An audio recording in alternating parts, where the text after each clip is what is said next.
తెలంగాణ పరిస్థితి ఏ విధంగా ఉందో, అటు బీఆర్ఎస్ లో గొడవలు, ఇటు మాకు అప్పులు కట్టుకోవడానికి సరిపోవట్లేదు అని రేవంత్. మరి ఎవరి పరిపాలన ఎలా ఉంది? ఎవరి పరిపాలన అంటే మన డబుల్ బెడ్రూమ్ విషయంలో చాలా అన్యాయం జరిగిందండి.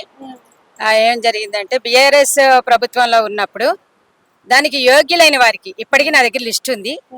నేను టీవీ ముందుకు తీసుకొస్తాను, లిస్ట్తో సహా సాక్ష్యాలతో సహా తీసుకొస్తా. నేను లీగల్ సర్వీస్ అథారిటీ నుంచి మాట్లాడుతున్నాను, హైకోర్టు నుంచి. ఎంతమంది ప్రజలకు అన్యాయం జరిగింది, అర్హత లేని వాళ్ళకి ఎంతమందికి వచ్చింది కూడా లిస్ట్ నా దగ్గర ఉంది. అది టీవీ ముందుకు తీసుకురావాలని ఎన్నో రోజులు బట్టి అనుకుంటున్నాను.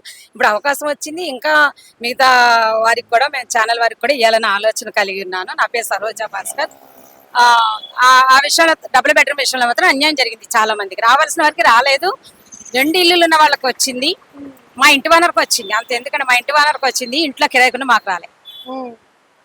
అంటే ఇప్పుడు రేవంత్ రెడ్డి పరిపాలన ఇందిరమ్మ ఇంట్లో అని చెప్పంటున్నారు.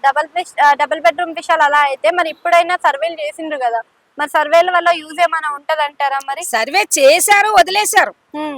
అర్హులైన వాళ్ళు ఎవరికి ఇవ్వలే. కాకపోతే ఇంకా జరుగుతుంది అంటున్నారు. అయినా డబుల్ బెడ్రూమ్లు ఇచ్చిన వాళ్ళకి ఇక్కడ ఆల్రెడీ సొంత ఇల్లులు ఉన్నాయి. ఈ సొంత ఇల్లులు వదిలి అంత దూరం వెళ్ళలేక అవేవో పేర్లో పెట్టుకున్నారు వాళ్ళు. వెళ్ళి అక్కడ వెరిఫై జరుగుతుందని వెళ్ళి కూర్చున్నారు. వెరిఫై అవగానే మళ్ళీ ఇక్కడికి వస్తున్నారు. అర్హులైన వాళ్ళకి ఇవ్వండి.